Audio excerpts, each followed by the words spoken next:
इतनी बड़ी चीज़ होती है सफ़र, उसे दो शब्दों में बयां करना मुश्किल होता है। पर रामदरश मिश्र जी की एक कविता है जिसकी 4 लाइन से मेरी ज़िंदगी का सफ़र का मैं बयां कर सकती हूँ। तो लाइन कुछ इस तरह से है। बनाया है मैंने ये घर धीरे धीरे, खुले मेरे ख्वाबों के पल धीरे धीरे, किसी को गिराया न खुद को उछाला, कटा ज़िंदगी का सफ़र धीरे धीरे।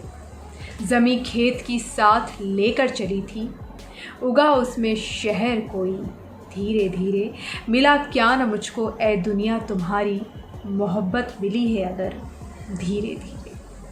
तो बस यही मेरी ज़िंदगी का सफ़र है।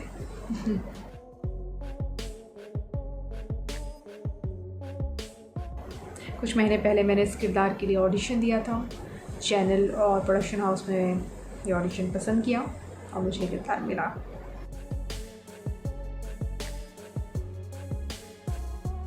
देखिए, एक्टिंग में एक को इंस्पिरेशन होता नहीं है। कई सारे ऐसे किरदार होते हैं जिन्हें हम स्क्रीन पे देखते हैं, या फिर हमारी रोज़मर्रा की ज़िंदगी में बहुत सारे ऐसे लोग होते हैं, एहसास होते हैं, पहलू होते हैं जिन्हें लगातार एक्टर होने के नाते हम ऑब्ज़र्व करते रहते हैं, और ज़रूरत पड़ने पे वही सारे ऑब्ज़र्वेशन जो हमारे सबकॉन्शियस माइंड में बैठे रहते हैं उन्हें हम यूज़ करते हैं। हमारे खुद के एक्सपीरियंसेस और जो एनवायरनमेंट में हम कंटिन्यूस ऑब्ज़र्व करते हैं वो सब कुछ। फ़िलहाल मैं एक देवी माँ का किरदार निभा रही हूँ, और ऑफ कोर्स बचपन से ईश्वर के बारे में तो हम सुनते ही आ रहे हैं, पर मुझे लगता है वो सारे स्पिरिचुअल बीइंग्स जो एनलाइटमेंट संत या साधु संत हैं, उन्हें देखने से काफ़ी कुछ सीखने को मिलता है। जो उनकी थॉट्स में क्लैरिटी होती है, बातों में वज़न होता है, आँखों में एक स्थिरता होती है, वो बहुत इंस्पायर करती है मुझे। तो अभी मैं ऐसे लोगों को ऑब्ज़र्व करके मुझे काफ़ी कुछ सीखने को मिला, और मेडिटेशन और योग के सहारे से भी मैं इस किरदार में निखार लाने की कोशिश करी। तो पर्सनली मैं मेडिटेशन और योग की प्रैक्टिस कर रही हूँ ताकि अपने जहन और व्यक्तित्व में ठहराव ला सकूँ उस किरदार को और बेहतर निभाने के लिए।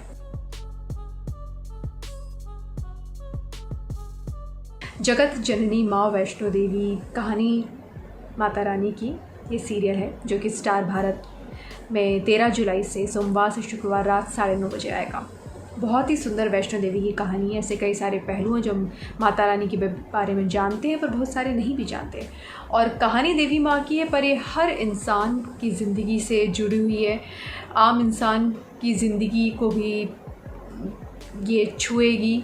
इसमें से कई सारे पहलू हैं जो न केवल मतलब हमें एडुकेट भी करेंगे, बहुत सारी ज्ञान की बातें, हमारे रूट से जुड़ने की बातें। वो कहते हैं ना कि एक इनोसेंस होता है, एक मासूमियत जो धीरे धीरे वर्ल्डली दुनिया में रहते रहते हम जिसे छोड़ देते हैं, भूल देते हैं, इसका इम्पोर्टेंस खो जाता है। पर जैसे इस तरह के जब किरदारों को हम देखते हैं या सीरियल देखते हैं तो फिर से अपने रूट से जुड़ने की खूबसूरती का एहसास होता है।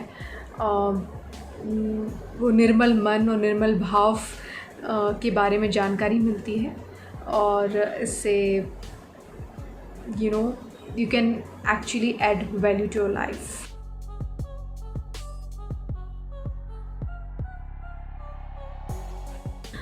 जी हाँ, इसके पहले मैंने जोधा का किरदार किया था, पर इस शो में जब वो अपने महा अवतार में आती हैं वैष्णो देवी, तब हैवी ज्वेलरी एंड कॉस्ट्यूम पहना है। अदरवाइज अभी तो ये सन्यासी का जीवन जी रही है जहाँ पे तपस्या और साधना कर रही है, तो काफ़ी सिंपल कॉस्ट्यूम है, तो इस तरह की कोई दिक्कत मुझे आती नहीं है।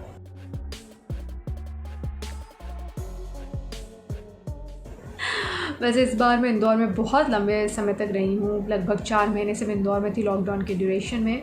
बट डेफिनेटली चूँकि लॉकडाउन था तो सराफा मार्केट, छप्पन मार्केट, कोई से भी मार्केट जा नहीं सकते थे और सब कुछ बंद ही था। इंदौर में चूँकि मेरा पूरा परिवार है, मेरे मम्मी पापा, सास ससुर, तो उनके साथ बिताए समय को मैं मिस करती हूँ। But thanks to the lockdown के ड्यूरेशन में मैंने बहुत अच्छे से सबके साथ समय बिताया है।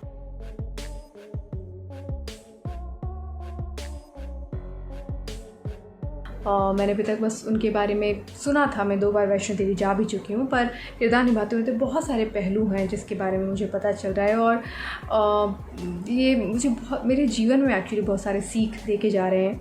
एक जैसे कि बात है अहिंसा की, नॉन वायलेंस की। अभी तक ऐसा मुझे पता था कि नॉन वायलेंस का जो यूसेज है वो महात्मा गांधी ने किया था देश को आज़ादी दिलवाने के लिए, बट एक्चुअल में इसका जो कहते हैं ना कि उद्गार या सबसे पहले इसका जो शुरुआत हुई थी वो वैष्णो देवी ने की थी।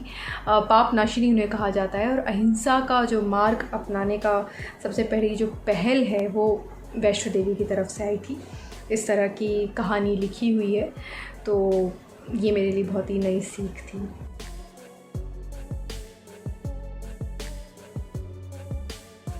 यही कहना चाहूँगी कि एक्चुअली हम सब लोग एक्टर्स हुए हैं या प्रोडक्शन हुआ, हर कोई मेंटली प्रिपेयर रहता है, क्योंकि टेलीविज़न शोज़ टीआरपी पे रन करते हैं, and if it doesn't work तो वो कभी भी बंद हो सकता है। तो मेंटली हर कोई प्रिपेयर्ड रहता है, कहीं ना कहीं उनके जहन में ये बात रहती है। तो इस तरह का अफसोस तो होता है, बट कुछ कर नहीं सकते, आगे तो बढ़ना ही पड़ता है।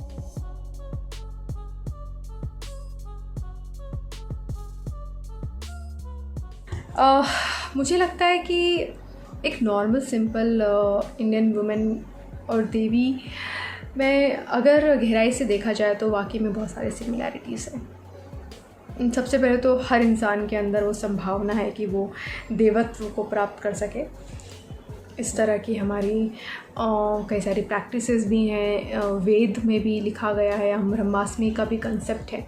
बट उसके बावजूद मुझे लगता है कि जो एक सेक्रीफाइसिंग का भाव है हमारी जो भारतीय माँओं के अंदर होता है सबसे ख़ास तौर पे, जहाँ पे पूरी दुनिया इंडिविजुअलिटी और पाना है अपना अपना अपना हर वक्त इसी का नारा लगाती हैं, वहाँ पे हमारी भारतीय माएँ सब कुछ त्याग करके अपने परिवार के परिवेश में दिलो जान से जूझी रहती हैं। और मुझे लगता है ये जो उनका सेक्रीफाइस का या त्याग का जो भाव है वो किसी देवी से कम नहीं है। अपने बच्चे के लिए कितनी भी तकलीफ़ में वो रह लें, कितना भी कष्ट उनके जीवन में हो, पर अगर बच्चा तकलीफ़ में है तो माँ के लिए सब कुछ छोड़ के, सब कुछ भुलाकर अपने बच्चे की तकलीफ़ उसके लिए बड़ी होगी। तो ये सारे देवी गुण हैं जो भारतीय महिलाओं में और माँओं में होते ही हैं।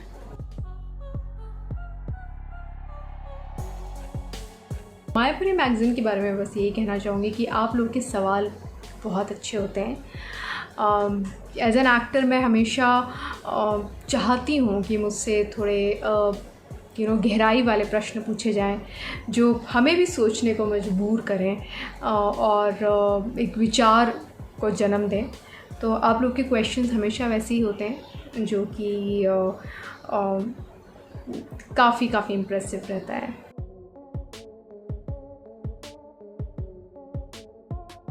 फैंस को मैं हमेशा की तरह यही कहना चाहूँगी कि आप लोग का बहुत सपोर्ट रहता है मुझे। मैं जो भी किरदार करती हूँ या मैं किरदार नहीं भी करती हूँ, अगर आप लोगों के इंस्टा और यूट्यूब के माध्यम से मैं फ़िलहाल आप लोगों से जुड़ी हुई हूँ, तो आपका ढेर सारा प्यार, आपका ढेर सारा motivation, it always inspires me to do better in my life. And I'm always grateful and thankful to all of you, all of your unconditional love and acknowledgement. तो थैंक यू सो मच। और 13 जुलाई से star Bharat पे रात 9:30 बजे हमारा show आ रहा है, जगत जननी माँ Vaishno Devi, Monday to Friday. इसे ज़रूर देखिएगा और हमेशा की तरह अपना प्यार मुझ पर बरसाते रहिए। Thank you so much.